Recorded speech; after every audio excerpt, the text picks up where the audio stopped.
అంబేద్కర్ కోనసీమ జిల్లాలో రేషన్ బియ్యం మాఫియా రెచ్చిపోతుంది. అక్రమంగా తరలిస్తున్న బియ్యం పట్టుకున్నారు పోలీసులు. 2 వాహనాల్లో 79 బస్తాల్లో గల రేషన్ బియ్యాన్ని స్వాధీనం చేసుకున్నారు.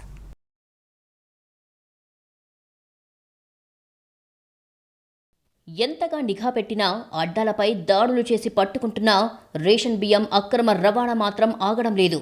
తాజాగా అంబేద్కర్ కోనసీమ జిల్లాలో రేషన్ బియ్యం అక్రమంగా తరలిస్తున్న ముఠాను పట్టుకున్నారు పోలీసులు. రేషన్ బియ్యం అక్రమంగా తరలిస్తున్నారని పక్కా సమాచారం అందడంతో పోలీసులు అప్రమత్తమయ్యారు. అంబాజీపేట, పి గన్నవరం ప్రాంతాల్లో మెరుపు దాడులు చేశారు పోలీసులు. దీంతో 2 బొలెరో వాహనాల్లో తరలిస్తున్న బియ్యం పట్టుబడింది. అంబాజీపేటలో పట్టుబడిన బొలెరో వాహనంలో 44 బియ్యం బస్తాలు ఉన్నాయి. మలికిపురం, రాజోలు ప్రాంతాల నుంచి ఆలుమూరుకు బియ్యం తరలిస్తున్నట్లుగా గుర్తించారు. 2 వాహనంలో 50 కేజీల చొప్పున గల 35 బియ్యం బస్తాలు ఉన్నాయి.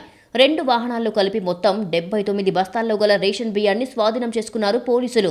ఈ వ్యవహారంలో 4 వ్యక్తులను అదుపులోకి తీసుకుని ప్రశ్నిస్తున్నారు.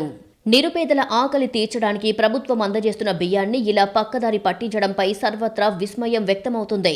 రేషన్ బియ్యాన్ని అక్రమంగా తరలిస్తున్న వాళ్లపై కఠిన చర్యలు తీసుకోవాలి అనే డిమాండ్ జోరుగా వినిపిస్తుంది.